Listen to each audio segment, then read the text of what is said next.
नमस्कार बंधुरा देवजानी रान्नाघरे सबाइके स्वागतम। आज बाड़ीते बानाচ্ছি इलिश माछे आलू दिए झोल। तार जन्य এই সাইজে ইলিশ মাছগুলো নিয়েছি। ইলিশ মাছগুলো কেটে বেছে পরিষ্কার করে নিই। এর মধ্যে একটা মশলা দেব, যেমন সরষে আর কাঁচা লঙ্কা। দু রকম সরষে নিয়েছি, হলুদ সরষে আর কালো সরষে। এগুলোকে পেস্ট করে নিই। আর এর মধ্যেই আমার মাছগুলো বাছা হয়ে গেছে। দেখুন,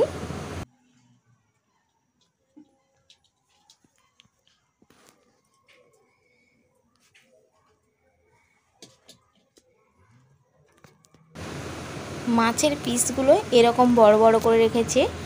আর সরু সরু করে আলু কেটে নিয়েছি, লম্বা করে আর সরু করে কেটে নিয়েছি। এর মধ্যেই আমার সেই সরষেটা পেস্ট করা হয়ে গেছে কাঁচা লঙ্কা দিয়ে।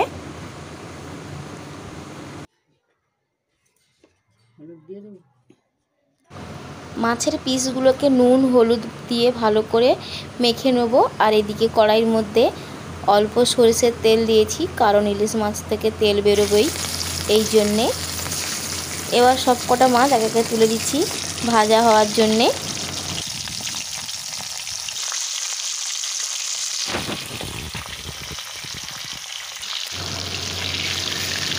মাছগুলো এপিট ওপিট করে হালকা করে ভেজে নামিয়ে নিচ্ছি পরের মাছগুলো ভাজার জন্যে।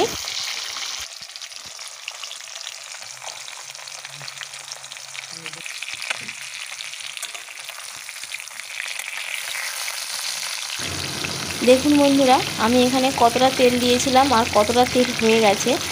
কারণ ইলিশ মাছটা খুবই ফ্রেশ ছিল, তাই এর থেকে অনেকখানি তেল বেরিয়েছে। তেলটা আমরা একটু কাটিয়ে তুলে রাখবো।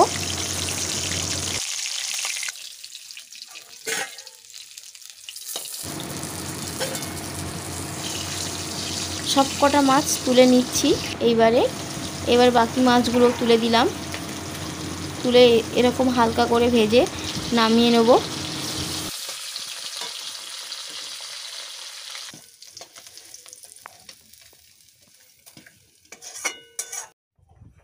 সব কটা মাছ আমার ভাজা হয়ে গেছে। আর আমি বেশ কিছুটা তেল তুলে নিয়েছি, কারণ ভাতের সঙ্গে খাওয়ার জন্যে। আর এর মধ্যেই তুলে দিলাম সেই কেটে রাখা আলুগুলো দিয়ে ভালো করে লাল করে ভেজে নেব। আর ওর মধ্যেই দিয়েছি কটা কাঁচা লঙ্কা। দেখুন, আলুগুলো আমার ভাজা হয়ে গেছে। এর মধ্যেই এবার দিয়ে দেব জলটা। ঝোলের জন্য জল দিয়ে দিচ্ছি বেশ কিছুটা।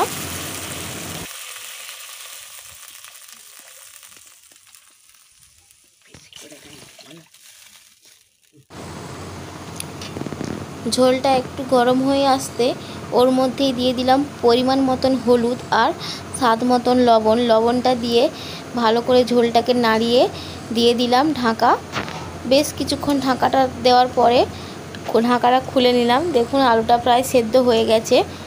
এবার ওর মধ্যেই দিয়ে একটু নাড়াচাড়া করে ওর মধ্যেই দিয়ে দিচ্ছি সেই সর্ষে বাটাটা। সবটাই সর্ষে বাটা দিয়ে দিচ্ছি। সর্ষে বাটাটা দিয়ে এবার ভালো করে নাড়িয়ে চাড়িয়ে মিশিয়ে নেব। মিশিয়ে নিয়ে আরও 2-3 মিনিট ফুটিয়ে নেব মাছ দিয়ে।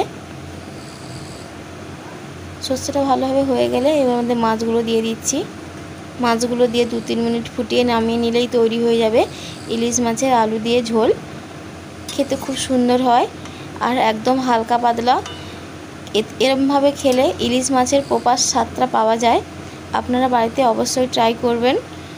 ভালো থাকবেন। আমার পাশে থাকার জন্যে ধন্যবাদ। নমস্কার।